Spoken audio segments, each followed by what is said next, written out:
Ямтаж манай газар чинь сүүлийн 90 минутын хугацаанд бол маш өсөлтөн байлаа.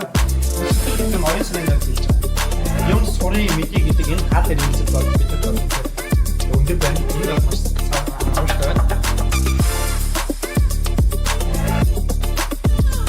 Аваад дотроо болж байгаа үйл явцтай бүх юм дээр яг ингэж өөрөөр буулгаж шиг сонирхож сонслоо. Эндээс бас маш олон шийдвэр авлаа сая бичсэн мэдээлэл орж ирж авсан. Багийн ажиллагаа нэг чухал юм байна. Тэгээд багийн гишүүдийг одоо яг үүргийн юу зөв хайлах хэрэгтэй юм байна гэдэг ойлголтод хүрлээ. Гэхдээ биш хүнийг одоо ер нь одоо тэр чадан чадахгүй гэдгээр ч юм уу тэр байдлаар харах биш. Ер нь хүн болгон үүрэгтэй байх хэрэгтэй.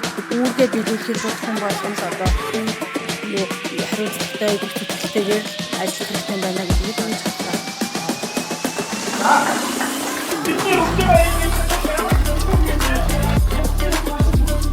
Хамгийн чухал зүйл юу вэ гэвэл багийн ахлагч нь одоо дүрийн олж өгөх багийн хамгаалалтыг ажлын хөвөлтийг хамгийн чухал зүйл юм болоо гэж дүгнэлээ манай.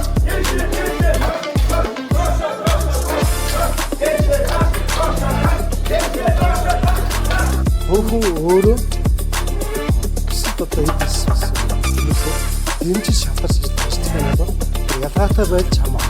Тэс хүн ялгаатай байж байгаа учраас сэтгэлгээ өөрөө хамтаа дэмжсэн дэмжлэгийн асуудал нэг